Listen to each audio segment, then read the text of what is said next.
Olá pessoal, tudo bem?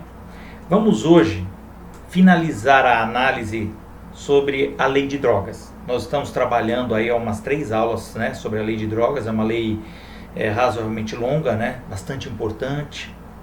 Tivemos várias alterações nela, mas principalmente as últimas alterações agora de 2019 para 2020 foram mais em relação ao tratamento dos usuários. Se você olhar depois na lei, você vai perceber esse detalhe. Tem muita alteração com relação ao trato que o Estado deve dar, né?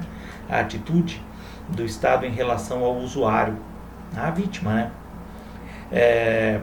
Vamos finalizar, falta só um pouquinho, esse vídeo não deve ser muito longo hoje, tá? Para a gente fechar então esse pedaço sobre a lei de drogas, tá ok? Muito bem. Nós vamos falar agora, pessoal, da parte procedimental. Eu não vou me aprofundar muito, porque isso é um pouco de direito processual, né? Mas vamos fazer alguns breves comentários só para a gente, né, fechar alguns pontos que eu acho que são interessantes para vocês, tá bom? Com relação na lei de drogas, quanto à fase de investigação criminal, ou também chamada de fase preliminar na investigação, a gente tem que ressaltar aqui, analisar o instituto do agente infiltrado. Isso é um negócio importante. A lei antiga de drogas já previa esse instituto, né? Trata-se de um policial que vai e se infiltra em uma organização criminosa envolvida com o tráfico de drogas. Coisa de filme de Hollywood até, né? Concorda? Policial que se finge passar por bandido e entra para a gangue, né? Para a turma, pelo grupo, aquela organização que mexe com o tráfico, né? O agente infiltrado, ele vai precisar praticar crimes, o que torna um instituto muito polêmico. Porque como é que ele vai provar que ele é bandido, né? Entendeu? Instituto também, né?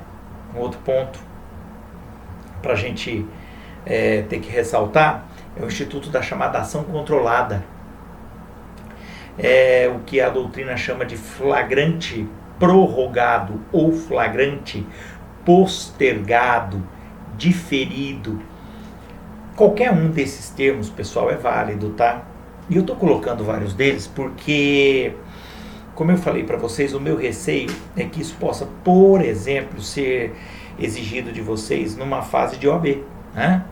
Quando vocês forem fazer a prova da OAB, pode ser que apareça, tá, algum questionamento desse tipo. Como eu falei para vocês, a lei de drogas, de entorpecente, ela é muito, muito importante no nosso ordenamento jurídico, tá?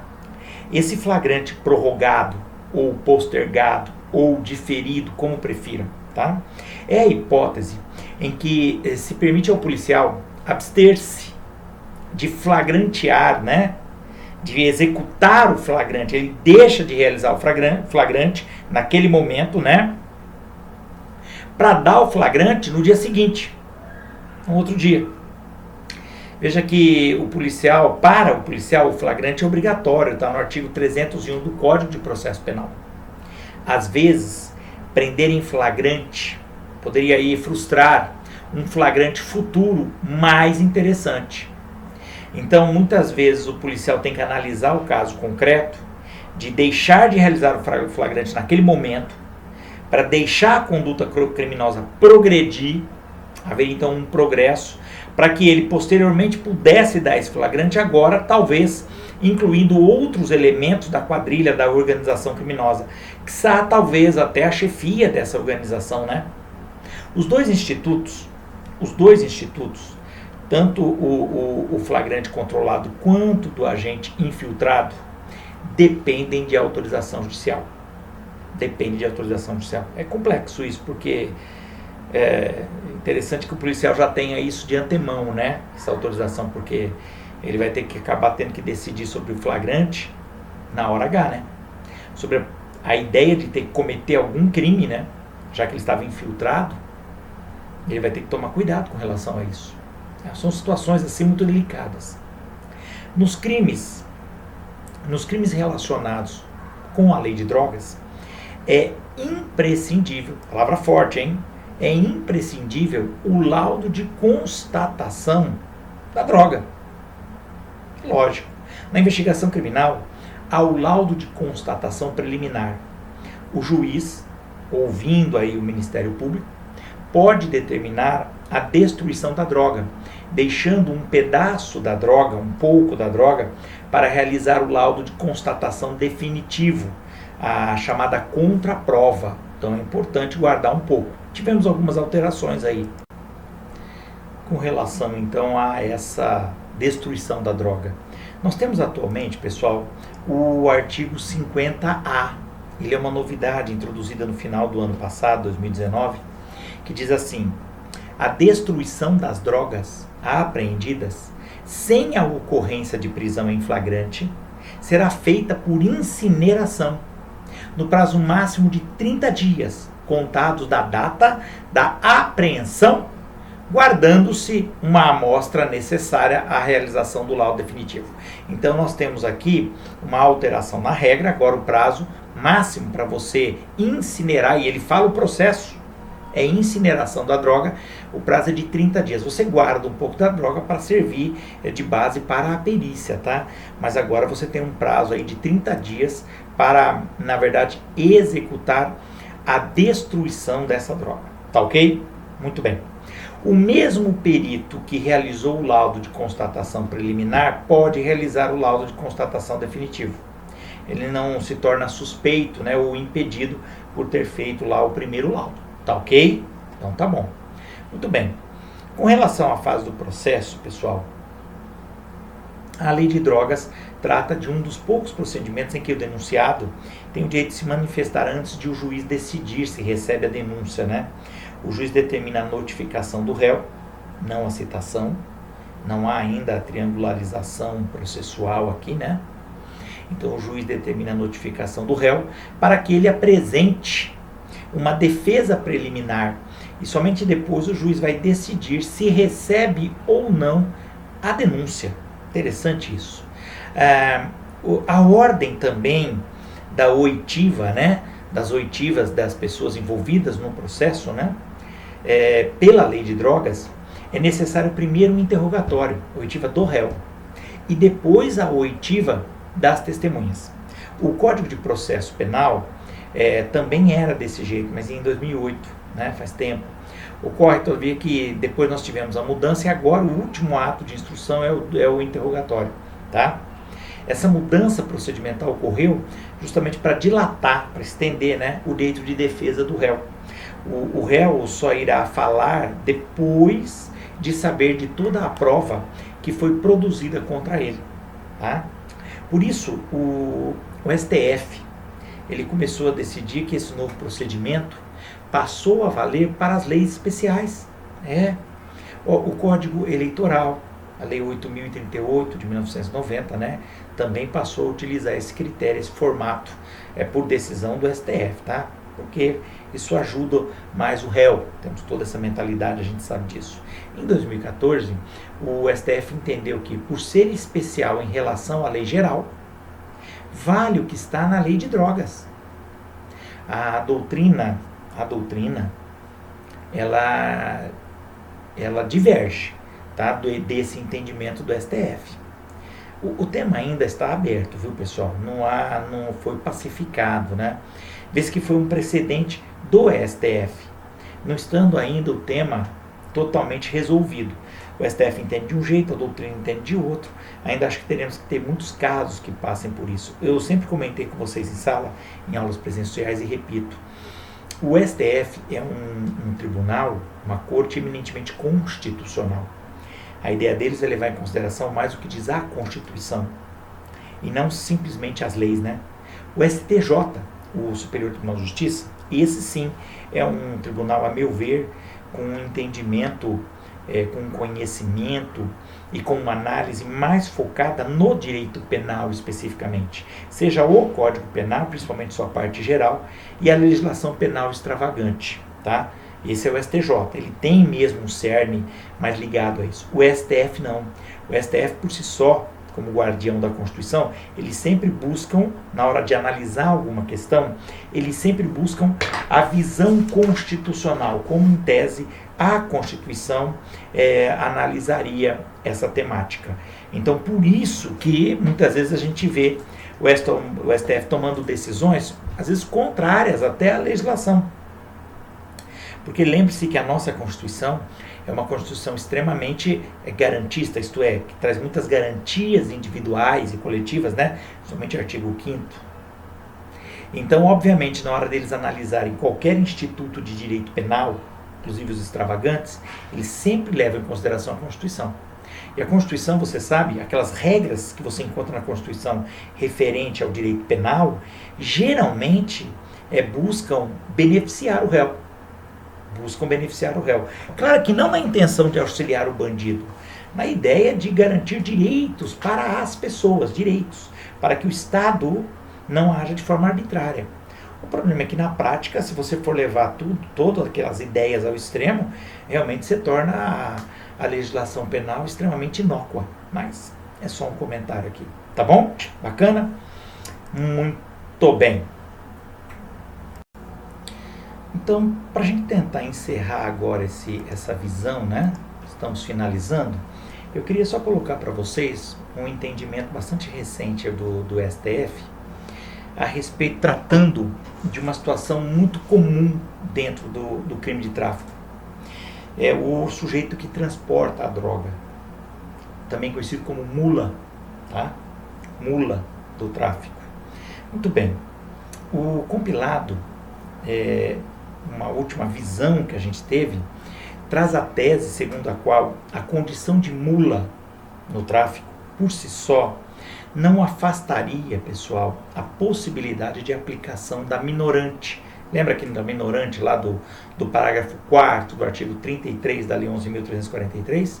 Então, uma vez que o mula, né, a figura do transportador da droga, né, o aviãozinho, alguns chamam de avião, mula, né, não induz automaticamente à conclusão de que o sujeito integre de forma estável e permanente a organização criminosa. Percebeu? Porque o transporte, ele pode ser isolado. Né? De repente o sujeito está fazendo isso uma vez, nunca havia feito antes. Tá? Então essa situação, a priori, pelo menos o entendimento mais favorável que se está dando à situação do transporte, é que isto não estaria obrigatoriamente inserindo o agente dentro da organização criminosa. Para a 6ª turma do STJ, a pessoa que transporta drogas ilícitas, também conhecida como mula do tráfico, alguns chamam de avião ou aviãozinho, né? Nem sempre integra a organização criminosa. Assim, o colegiado negou um provimento a um recurso em que o Ministério Público questionava a aplicação dessa minorante no tráfico privilegiado, sob o argumento de que o transporte da droga, em quantidade expressiva, pressupõe que a pessoa responsável pela tarefa seja parte da estrutura criminosa. Isso foi o que alegou o MP, o Ministério Público, entendeu? Naquela ação, tá? Isso é um recurso especial do STJ.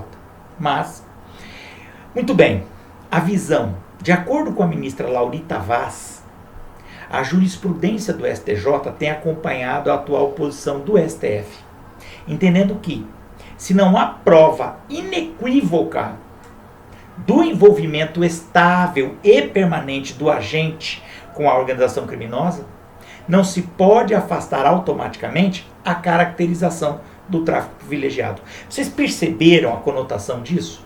Pessoal, óbvio que você tem várias funções dentro de uma organização criminosa que mexe com o tráfico.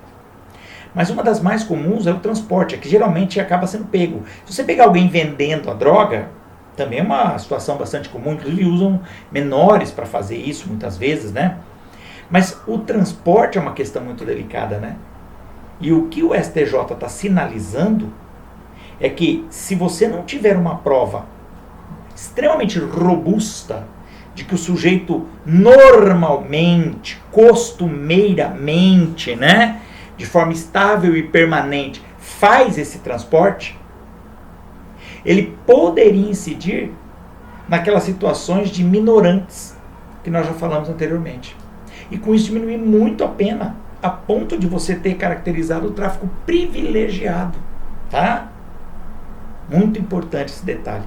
Ainda falou, ademais, disse a ministra, a jurisprudência desta Corte Superior entende que, nesse contexto, é adequada a aplicação da minorante do tráfico privilegiado, mas em uma infração inferior a de 2/3. Lembra que a minorante vai variar, você tem uma porcentagem, né? Ela entende que deve aplicar a minorante, mas não nos 2/3, que é o máximo. Deve ser um pouco mais próximo do mínimo, entendeu? Mas veja, isso se você não puder provar essa estabilidade na atividade de transporte. O que é muito difícil, né, pessoal? Muito difícil. Porque como é que você vai provar que o cara já transportou droga antes? Talvez você consiga. A polícia pode encontrar, talvez, através do seu, principalmente através do celular, né? Ligações telefônicas. É possível que você descubra que o sujeito costumeiramente faz aquele trajeto levando droga. Mas, difícil, hein? É difícil de provar. Não estou dizendo que não ocorra, mas é difícil de provar. E não provando, acabou. Acabou. Veja, o STJ, que é mais rigoroso, inclusive, que o STF, tem entendido, por acobertar a conduta da mula, do avião, do transporte da droga, a minorante, chegando ao tráfico privilegiado. Olha que espetáculo, tá? Para quem defende. Então, você veja que a lei de drogas é extremamente pesada, ela foi feita para ser muito rígida, mas você já conseguiu notar que ela tem uma série de situações que acabam facilitando as condições dos envolvidos, tá? Desde que você consiga provar, obviamente, que não há aí um envolvimento constante e permanente do agente. Se você um dia for tratado numa situação como essa, busque este caminho para defender algum réu.